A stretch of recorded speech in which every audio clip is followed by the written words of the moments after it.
பொதிமலைக்கு மாடோட்டி கோவிந்தா என்ற சத்தம்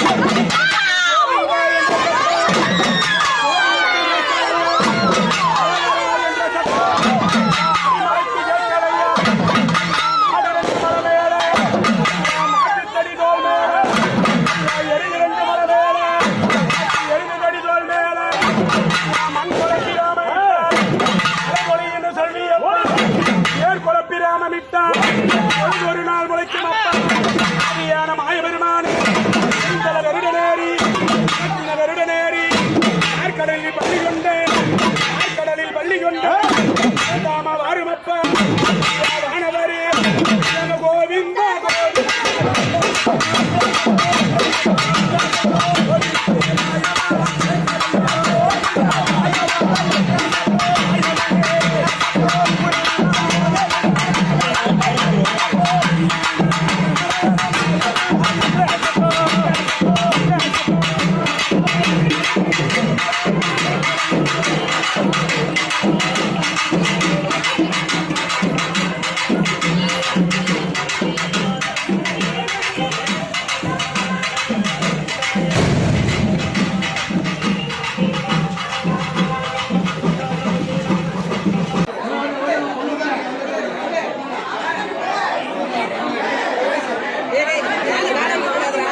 பலி செஞ்சுட்டு வரோம். சாமியை பிரார்த்தனை பண்ணிக்கிறோம். 4 புரட்டாசி வருது. 4 புரட்டாசிலுமே சிறப்பான ஃபங்க்ஷன் நடைபெறும். சிறப்பான அன்னதானம் வழங்கப்படும். சாமி ஊர்வலம் வரப்படும். இதே சமயம் தொடர்ச்சியாக வருஷம் ஒவ்வொருத்தர் பொறுப்பில் வருவாங்க. இந்த வருஷம் காணேஸ்காரரான அண்ணன் கார்மேகா அவர்களும் அவருடைய தம்பி ராஜா அவர்களும் இந்த வருஷம் கோயில் நிர்வாகி பொறுப்பாளர்கள். அதுக்கு அடுத்த வருஷம் ஒவ்வொரு வருடமும் ஒருத்தர் வருவாங்க. எங்கள் பங்காளிங்க பார்த்தீங்கன்னா 4 தாத்தா வீட்டு குடும்ப பசங்க, இன்னைக்கு 16 வீட்டு குடும்ப பசங்களாக இருக்கிறோம். எல்லாத்துக்குமே 16 வீட்டு குடும்ப பசங்களுக்கும் சம உரிமை. அவங்க காணேஸ் வரும்போது அவங்களுக்கு 100% உரிமை, சம உரிமை வழங்கப்படும். அதே சமயம் இந்த கோயிலை பொறுத்த வரைக்கும் பொதுமக்கள் ஆகிய அவங்களுக்கு மட்டும்தான் முன்னுரிமை அளிக்கப்படும். நாங்கள் உரிமை கொண்டாட முடியாது, பொதுமக்களுக்கு முன்னுரிமை அளிப்போம். அதே சமயம் மாமன் மச்சன்களுக்கு தகுந்த மரியாதை கொடுத்து சிறப்பாக வழிநடத்தக்கூடிய பெரியோர்கள், தாத்தா பாட்டி, பாட்டன் முப்பாட்டன் எல்லாரும் சொல்லி கொடுத்ததை நாங்கள் அது வழியில் கடைபிடிக்கிறோம்.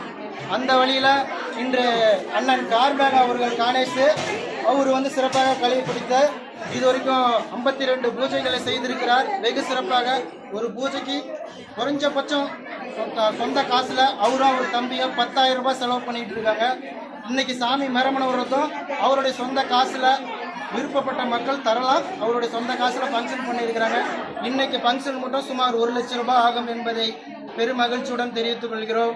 இங்க உள்ள அனைவரும் 4 தாத்தாக்கள் உள்ள குடும்பம் தான் இன்னைக்கு 16 குடும்பம் ஆகுது. இந்த கோயிலை பொறுத்த வரைக்கும் 16 குடும்பத்தில் உள்ள ஆளுங்களுக்கும் சரிசமம். இதில் யாரும் உயர்ந்தவர் கிடையாது, தாழ்ந்தவர் கிடையாது.